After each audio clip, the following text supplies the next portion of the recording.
So in the last few videos, we discussed how is milk preserved industrially. We discussed in depth pasteurization, sterilization and ultra high temperature treatment of milk.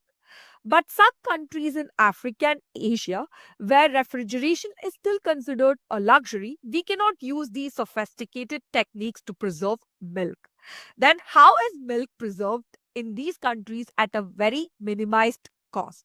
Let's take a look at our friendly system, lactoperoxidase system, which is naturally present in milk. Milk is rich in an enzyme called lactoperoxidase, which does not possess any sort of antimicrobial activity on its own, but when combined with certain cofactors, it can produce antimicrobial substances.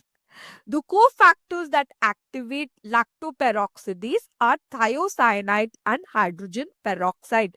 These have to be added in minute quantities to activate antimicrobial activity of lactose peroxidase system. So how does this work?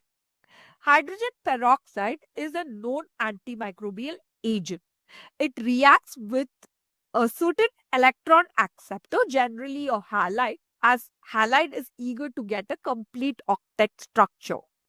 It undergoes oxidation in presence of thiocyanate to yield water and oxide of the halide.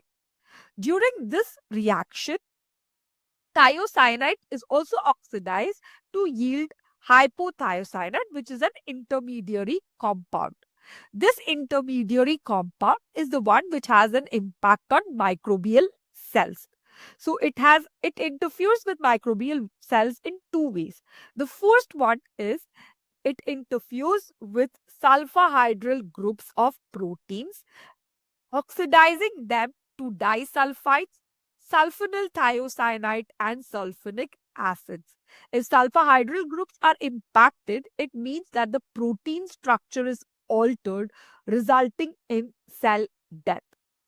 The second impact of thiocyanate is on NADH and NADPH molecules that participate in Krebs cycle and electron transport system.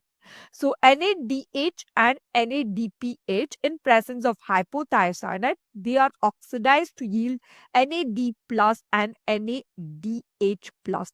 The result of this is that there is reduced energy production, reduced synthesis of ATP, eventually leading to microbial cell death.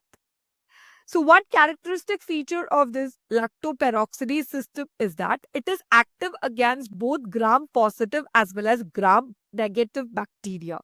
It has a bacteriostatic effect on gram positive bacteria, meaning they inhibit the growth of gram positive bacteria, and a bactericidal effect on gram negative bacteria, meaning they kill vegetative cells of these microorganisms.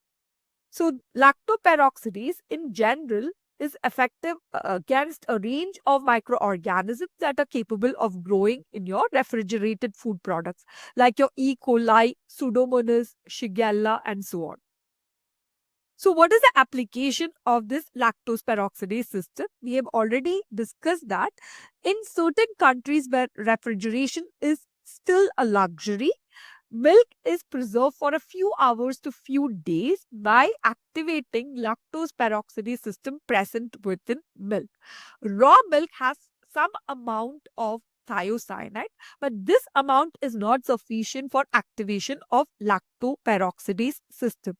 So, some amount of thiocyanate and hydrogen peroxide is added to raw milk in order to activate lactoperoxidase system so that milk can be preserved for a few hours to few days.